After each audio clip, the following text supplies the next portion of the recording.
नमस्कार दोस्तों, स्वागत है आपका एक बार फिर से आपके अपने चैनल ज्ञान अलोंग विद भक्ति के साथ। सबसे पहले तो आपको सभी को नवरात्रि की ढेरों शुभकामनाएं। आज हम इस वीडियो में जानेंगे माँ दुर्गा के उन 9 अवतारों के बारे में जिनकी हम 9 दिन उपासना करते हैं। उनके पीछे के विशिष्ट ज्ञान को समझेंगे और जानने की कोशिश करेंगे कि माँ के 9 अवतारों से हमारे मानव जीवन के विषय में क्या जानने को मिलता है। दोस्तों, शक्ति संप्रदाय में माँ दुर्गा को ब्रह्म के निराकार रूप का सगुण स्वरूप माना जाता है। ये दुनिया में शायद इकलौता ऐसा संप्रदाय है जहाँ ब्रह्मांड की उत्पत्ति के पीछे की जो शक्ति है उसे स्त्री रूप में देखा जाता है। दुर्गा जी की उपासना का इतिहास बहुत प्राचीन है। न केवल पुराणों में बल्कि ग्रंथों में जैसे कि रामायण और महाभारत में भी माँ दुर्गा का उल्लेख मिलता है, बल्कि ऋग्वेद, अथर्ववेद, तैत्तिरीय आरण्यक और देवी उपनिषद में भी उनका उल्लेख मिलता है। सनातन धर्म में जब अवतारों की बात होती है तो जहां एक तरफ विष्णु जी के दशावतार प्रसिद्ध हैं, वहीं दूसरी तरफ माँ दुर्गा के 9 अवतार हैं। जहां विष्णु जी के दशावतार पूरी मानवता के एवोल्यूशन को दर्शाते हैं, जैसे उनका प्रथम अवतार मत्स्य रूप ये दिखाता है कि कैसे समुद्र से जीवन की उत्पत्ति हुई। उसके बाद उनका कूर्म अवतार दिखाता है कि कैसे समुद्र से थल पर जीवन आया। फिर वराह अवतार दिखाता है कि कैसे जंगली जानवर बने। फिर नरसिंह अवतार से जानवर से मनुष्य की उत्पत्ति हुई। और उसके बाद आने वाले अवतार जैसे कि परशुराम, राम, कृष्ण, बुद्ध और कल्कि, ये अवतार ये दिखाते हैं कि कैसे इंसान की बौद्धिक क्षमता धीरे धीरे बढ़ती गई और साथ में उसकी आकांक्षा भी बढ़ती गई। तो जहां विष्णु जी का अवतार हमें पूरी मानवता के बारे में बताता है, वहीं दुर्गा जी के 9 अवतार एक व्यक्ति के जीवन के अलग अलग पड़ावों को समझाते हैं। तो आइए एक एक करके माँ दुर्गा के हर एक अवतार के पीछे की गहराई को समझते हैं। दोस्तों, दुर्गा जी का प्रथम अवतार शैलपुत्री है और अगर आप नाम पर ध्यान दें तो इसमें 2 चीजें देखने को मिलती हैं, एक शैल और दूसरा पुत्री।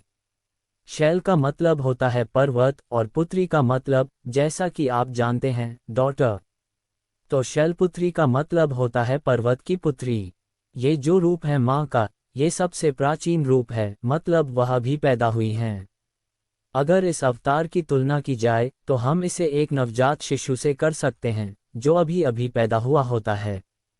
जब शिशु पैदा होता है तो उसे उसके नाम से नहीं जाना जाता है, बल्कि माँ बाप के नाम से जाना जाता है। इसी तरह माँ के इस अवतार का भी कोई स्वयं का नाम नहीं है, वह अपने पिता के नाम से जानी जाती हैं, शैलपुत्री। ऐसे ही बच्चे भी अपने पिता या माँ के नाम से जाने जाते हैं। अगर आप स्वरूप को देखें तो माँ के केवल 2 हाथ दिखाए गए हैं। सामान्य रूप से माँ दुर्गा के 4, 8 या 18 भुजाएं दिखाई जाती हैं। उनका विकराल रूप होता है, लेकिन यह उनका सबसे प्रारंभिक स्वरूप है, अभी वह बस पैदा हुई हैं। इसीलिए उनके 2 ही हाथ दिखाए गए हैं, एक हाथ में त्रिशूल है और दूसरे हाथ में कमल। त्रिशूल विध्वंस का प्रतीक है, असुर मर्दन का प्रतीक है, जबकि कमल सौम्यता का प्रतीक है। जैसे बच्चे में कई तरह के काबिलियत होते हैं कि वह बड़ा होकर क्या क्या करेगा, उसी तरह माँ दुर्गा में भी बहुत काबिलियत है कि वह असुरों का नाश कर सकती हैं, त्रिशूल उठा सकती हैं और साथ ही शांति, आनंद और धर्म की स्थापना भी कर सकती हैं। ये सबसे प्रारंभिक स्वरूप है, पहला स्वरूप। आप इसकी तुलना नवजात शिशु से कर सकते हैं। माँ दुर्गा का द्वितीय अवतार जो है वह ब्रह्मचारिणी अवतार है। इस अवतार की आप तुलना करें तो आप इस अवतार की तुलना एक विद्यालय जाने वाले शिशु से कर सकते हैं। शिशु पैदा हो गया, शैलपुत्री, अब उसको विद्यालय जाना है क्योंकि अब जो उम्र है वो सीखने की सही उम्र है और अब हमें अध्ययन करना है। कठिन अनुशासन से ब्रह्मचर्य का पालन करना है, इसीलिए इस अवतार को ब्रह्मचारिणी बोला गया है। अगर आप प्राचीन भारत में देखें तो प्रथम जो 25 वर्ष होते थे, जब आप विद्यालय में पढ़ते थे, गुरुकुल में पढ़ते थे, तो ब्रह्मचर्य का पालन करना होता था। उसे ब्रह्मचर्य आश्रम बोला जाता था, इसलिए इस अवतार को भी ब्रह्मचारिणी कहते हैं। और अगर आप स्वरूप को देखें तो माँ ने सफ़ेद वस्त्र धारण किया है और सफ़ेद वस्त्र इस बात को दिखाता है कि हमें भौतिकवाद से दूर जाना है। यह उम्र हमारी त्याग और तपस्या की है, पूरा ध्यान हमें अध्ययन पर लगाना है, इसलिए माँ ने सफ़ेद वस्त्र धारण किया है। दोनों हाथों में, एक में कमंडल है और एक में माला है। यह उनका तपस्विनी स्वरूप है, मतलब ये जो स्वरूप है, ये त्याग और तप का स्वरूप है। अपने जीवन को उत्कृष्ट बनाने के लिए आपको पहले 25 वर्षों में कड़ी मेहनत करनी होती है, सांसारिक प्रपंच से दूर जाना पड़ता है, और ऐसा हर विद्यार्थी को करना पड़ता है। अगर उसे जीवन में सच में कुछ अच्छा करना है, कुछ अच्छी दिशा में आगे बढ़ना है, तो इसीलिए इस स्वरूप की तुलना आप विद्यालय में पढ़ने वाले, गुरुकुल में पढ़ने वाले एक शिशु से कर सकते हैं। यही माँ दुर्गा के ब्रह्मचारिणी अवतार के पीछे का अर्थ है। माँ दुर्गा का तीसरा अवतार चंद्रघंटा है और यह माँ का सबसे संपन्न स्वरूप है। जहाँ शैलपुत्री में 2 ही हाथ थे, ब्रह्मचारिणी में 2 ही हाथ थे, वहाँ इस स्वरूप में माँ के 10 हाथ हैं। कुछ हाथों में शस्त्र हैं, तो कुछ हाथों में कमल, घंटा, कमंडल और पानी का कलश है। यहाँ माँ भक्ति और शक्ति से परिपूर्ण हैं। ये स्वरूप उस विद्यार्थी की तरह है जिसने अपनी पढ़ाई पूरी कर ली है और अब जीवन में किसी भी अवसर को अपनाने और संघर्ष करने के लिए तैयार है। माँ ने ब्रह्मचारिणी रूप में तपस्या और त्याग किया, और अब इस स्वरूप में उन्हें ढेर सारी विद्याओं का ज्ञान प्राप्त हो गया है। माँ के मस्तक पर तीसरी आंख खुल गई है, जो इस बात का प्रतीक है कि माँ अब किसी भी संघर्ष के लिए तैयार हैं। यदि शत्रु आएंगे तो उनका दमन करेंगी और धर्म की स्थापना करेंगी। ये स्वरूप उस विद्यार्थी का प्रतीक है जो अब जीवन के लिए पूरी तरह तैयार है और ढेर सारी कौशल प्राप्त कर चुका है। माँ दुर्गा का चौथा अवतार कूष्मांडा है। यदि आप कूष्मांडा शब्द का संधि विच्छेद करें तो कु का अर्थ है छोटा, उष्मा का अर्थ है ऊर्जा या गर्मी, और अंडा का मतलब तो आप जानते हैं, अंडा होता है। ये स्वरूप ब्रह्मांड के प्रारंभ का प्रतीक है, जब कुछ भी नहीं था और माँ ने ब्रह्मांड की रचना की। इस स्वरूप की तुलना गर्भवती महिला से की जा सकती है। माँ के स्वरूप में एक मटका भी है, जिसे शहद या अमृत से भरा हुआ माना जाता है, और प्राचीन कथाओं में मटके को गर्भ का प्रतीक माना गया है।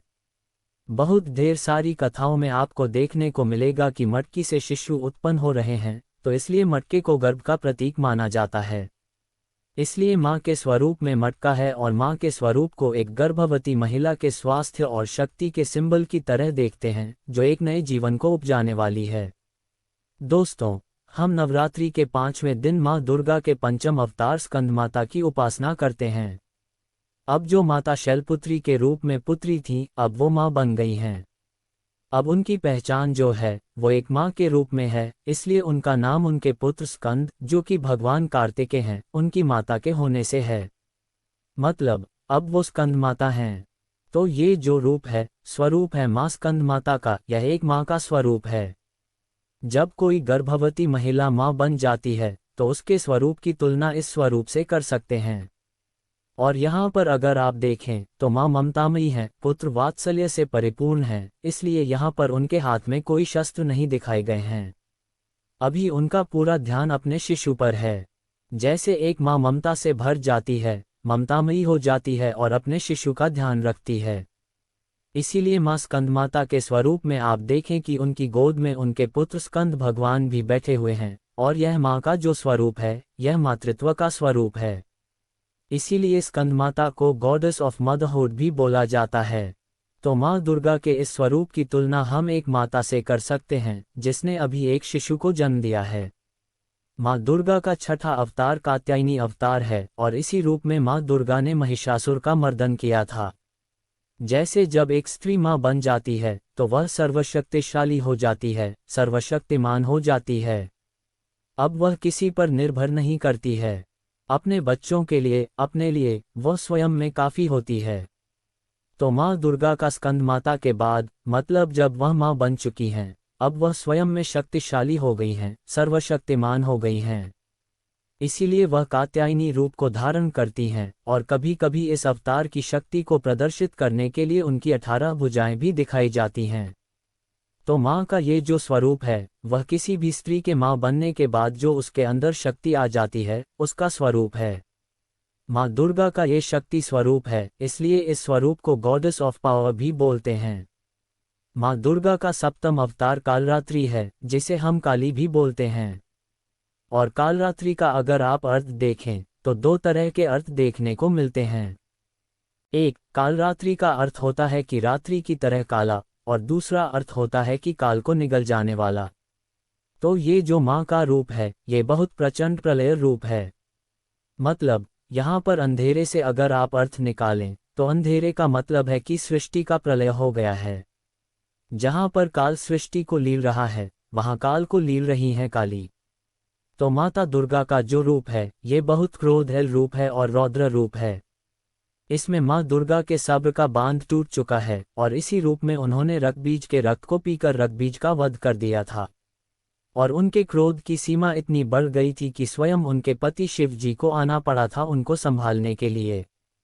तो माता दुर्गा का ये बहुत रौद्र रूप है जो ये दर्शाता है कि जहाँ एक स्त्री अपनी ममता से एक नए जीवन को रच सकती है, ब्रह्मांड को रच सकती है, वहीं समय आने पर धर्म की स्थापना के लिए रुद्र रूप धारण करके जीवन को ग्रहण भी कर सकती है।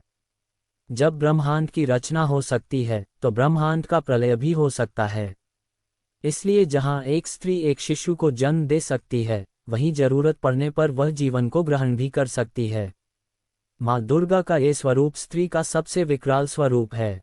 पंचम अवतार में माँ दुर्गा माता बनने के बाद, स्कंद माता बनने के बाद अपनी शक्तियों के उत्कृष्ट पद पर चली जाती हैं। जैसे कि उन्होंने कात्यायनी रूप लिया जो कि एक सर्वशक्तिशाली रूप है। उसके बाद उन्होंने कालरात्रि रूप लिया जो उनका रौद्र और बहुत क्रोध का रूप है। तो ये जो रूप हैं माता दुर्गा के सबसे परिपूर्ण रूप हैं, कंप्लीट रूप हैं, उनके सबसे उग्र रूप हैं। तो इसलिए आप देखिए कि षष्ठी सप्तमी के बाद माँ दुर्गा की जो पूजा अर्चना है, उपासना है, वह बहुत तीव्र हो जाती है। सप्तमी, अष्टमी, नवमी का बहुत महत्व है।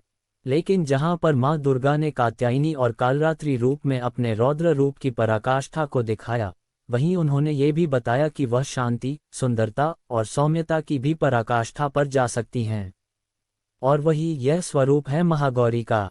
तो माँ दुर्गा का जो अष्टम अवतार है वह महागौरी का अवतार है। और महागौरी के स्वरूप में वह अपने पति शिव जी के साथ और अपने पुत्रों गणेश जी और कार्तिक जी के साथ एक पारिवारिक सौहार्द के रूप में रहती हैं। ये जो स्वरूप है माँ दुर्गा का, वह किसी भी स्त्री या पुरुष को उसके परिवार की उन्नति और सुख के प्रति जो उसके उत्तरदायित्व हैं, उन्हें याद दिलाता है। माँ दुर्गा का ये स्वरूप प्रेमपूर्ण स्वरूप है। अब हम अंतिम स्वरूप की चर्चा कर लेते हैं। दोस्तों, माँ दुर्गा का अंतिम रूप, नवम रूप, सिद्धिदात्री रूप है। और माँ दुर्गा के इस स्वरूप की तुलना हम उस स्त्री से कर सकते हैं जिसे जीवन के सभी अनुभवों का ज्ञान हो चुका है। और अब इस ज्ञान का उपयोग करके वह अपनी आने वाली पीढ़ियों को धर्ममार्ग पर प्रशस्त करेंगी। मतलब, माँ दुर्गा के इस स्वरूप ने ब्रह्मांड की हर चीज को जान लिया है, ब्रह्मांड पर विजय प्राप्त कर ली है। अब उनके लिए कोई चीज अगम्य नहीं है। अगर उनके भक्त उनसे कुछ भी मांगे, चाहे लौकिक या परलौकिक, हर चीज को वह पूर्ण करने में समर्थ हैं। जैसे हमारी नानी और दादी होती हैं जो नाती पोतों के लिए कुछ भी कर जाती हैं। कितना भी कर जाएं, कम लगता है। इसी प्रकार से माँ दुर्गा का ये स्वरूप है। सिद्धिदात्री स्वरूप भक्तों पर अनंत कृपा बरसाने वाला स्वरूप है।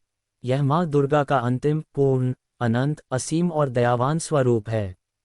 दोस्तों, मैं आशा करता हूँ कि माँ दुर्गा के 9 अवतारों का हमारे जीवन के विभिन्न पड़ावों के संदर्भ में क्या अर्थ है, यह आपको अच्छे से समझ में आ गया होगा।